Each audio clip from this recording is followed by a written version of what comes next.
What's going on, guys? Dark Synth here, and today I'm going to be going over how to properly read frame data in fighting games. The example I will be using today is Tekken, but this can be applied to all fighting games, of course. So, without further ado, let's just jump right on into it. So, how frame data works in most fighting games is, let's just start with the most important part, and that is the fastest a move can be. So, it varies in each fighting game. Street Fighter, it's 3 frames. I think in Street Fighter 6 it's going to be 4 frames now. In Tekken, it's 10 frames with the jab. This is your quickest move. And in Mortal Kombat, it is a 6 frame move, which are usually down pokes. But yeah, that's the first step, is recognizing what the fastest button in the fighting game that you are playing is, because this is crucial to punishing and using it for pressure to pressure your opponent and just get them to guess, because in this game, if you get them to block a jab, you are +1. But that's not very plus. And another thing I want to talk about is how frame data doesn't really tell the whole story. And yeah, actually, a fighting game, when you're playing someone, it kind of does tell a story. And it's by frame data. So, I didn't touch on this, but being plus on block means that you can move before your opponent can. If you do something that's plus, and then you go to press a button, and your opponent goes to press a button, you will hit your opponent first, because they are at a disadvantage, which you can use to set up something called a frame trap, which I will get into here shortly. So another reason to learn frame data and how to recognize what is punishable in a game is, since you know the fastest button in a game, or whatever fighting game that you're playing, whether it be Tekken, 10 frames, yada yada, you find moves that are -10 or above. So with Dragunov, if we have him do just a down 2, but we block it, he's -12, which means I can do a 12 frame move, but if I want to, just to make things easier on myself, I can punish with a 1-1-2. Because just the amount of moves there are in this game, it's hard to keep track of how safe and unsafe things are. So learning how punishable things are is very important. Don't get too overwhelmed when you're looking at frame data. The 3 most important categories you want to look at when reading frame data are the startup frame, the frame advantage, whether it's safe or plus, but we'll get into like how safe things can differ from more unsafe stuff. That's not punishable, but still very unsafe. And that's really just about it. Startup and frame advantage. Those are the most 2 important categories when learning frame data. Later on, you can get more advanced and learn recovery. Maybe I'll make a new video for that. But yeah, so learning what is safe in Tekken or just any fighting game is crucial, as hence it keeps you safe. You're not punishable.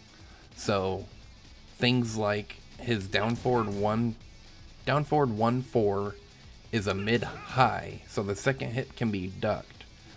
But if you look at the frame advantage, it says -3, which is pretty safe in Tekken terms.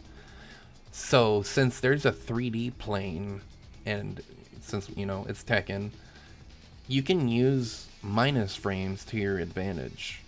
And what I mean by that is, if I do down forward 1-3 and my opponent tries retaliating, I can sidestep if I predict that they're gonna do a linear move.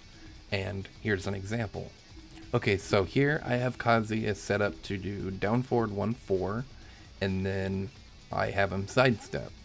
So what I mean by frame data not telling the whole story is, even though you're safe, and depending on how safe you are, you're still able to kind of like continue your turn.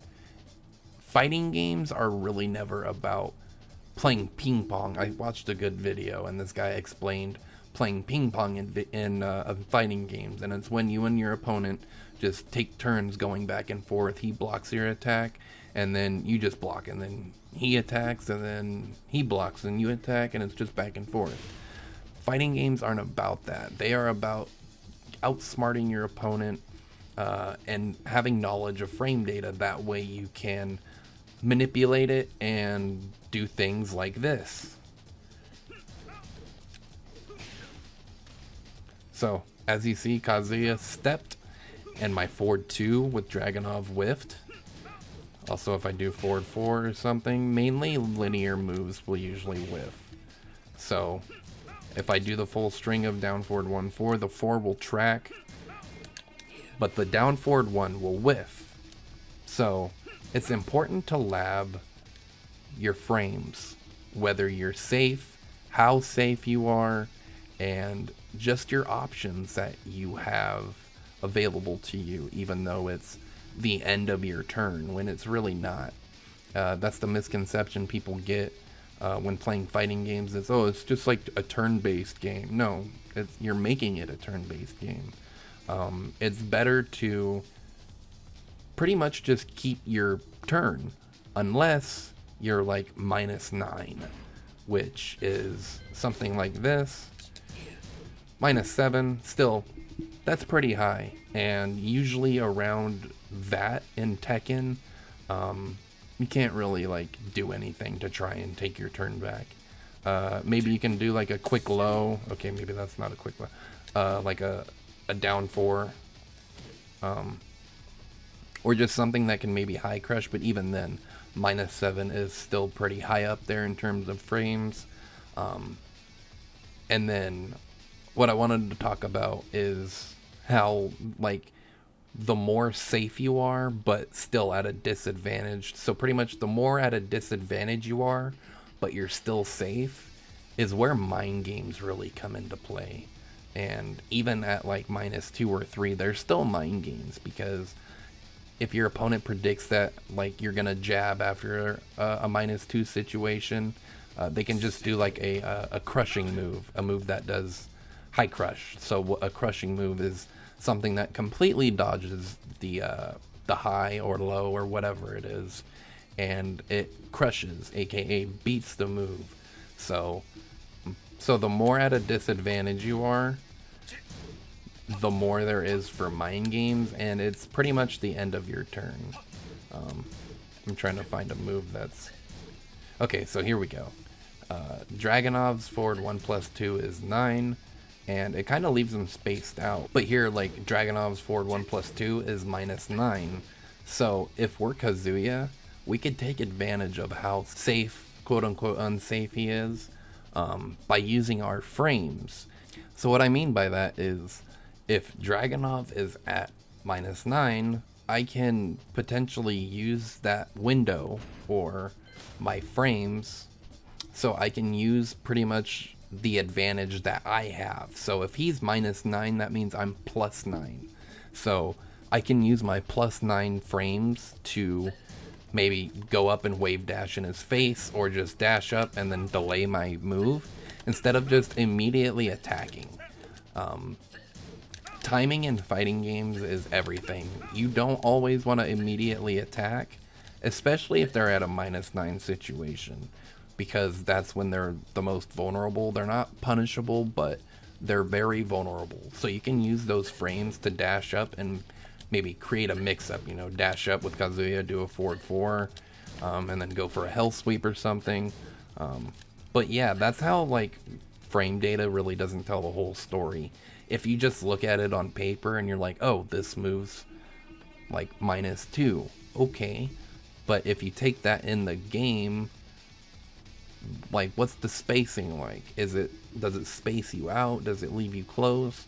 Because moves that space you out and they're like -3, they usually become like -1 to neutral on block. That's kind of how frame data works. You just got to think outside the box and think, okay, this move is plus whatever, minus whatever on paper. But if you go into the game and you do something like Dragunov's Kazuya's, let me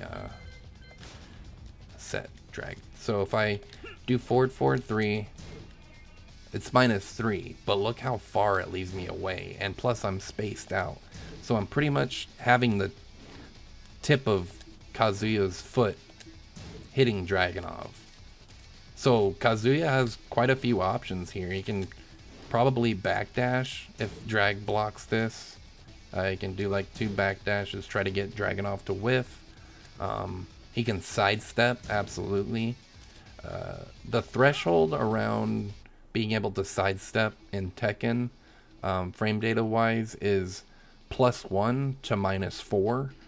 Anything higher than, or sorry, lower than -4, so -5, -6, -7, it gets more tighter to sidestep. So it kind of restricts your options the more unsafe you get.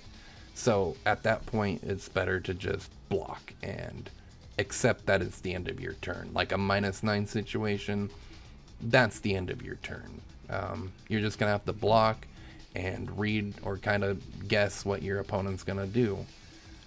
So the last thing I wanted to touch on regarding frame data is frame traps. So what is a frame trap?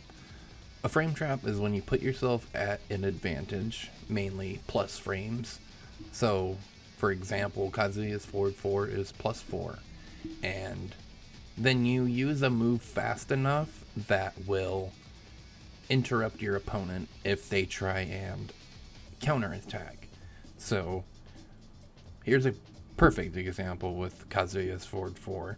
So here, if I have Kazuya do his forward 4, which is +4, and I go to interrupt him, this will happen.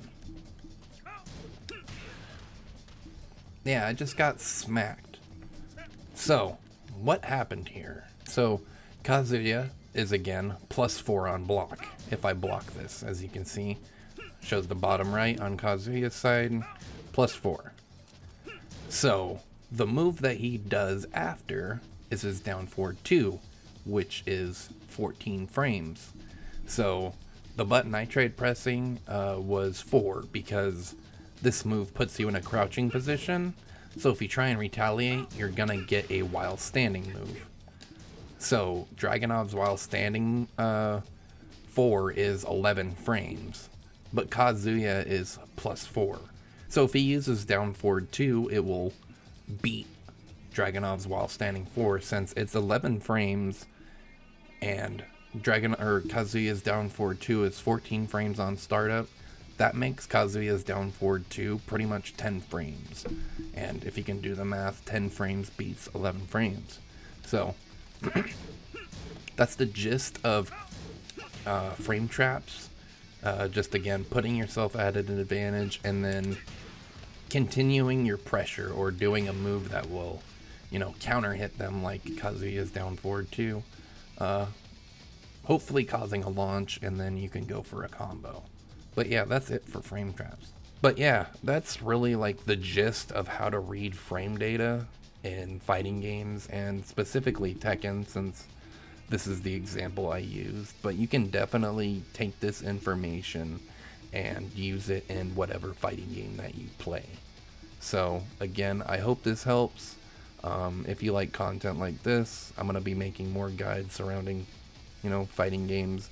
Probably like analysis videos and stuff like that. Just trying to help people get better at fighting games, because I was once in the position of, you know, just starting out, and it was a nightmare. I was scared, and but there's just a lot of resources out there, and I'm trying to be one of them to help people understand and again get better at fighting games. And with Street Fighter 6, that is gonna be a huge, hopefully a huge turning point for my channel.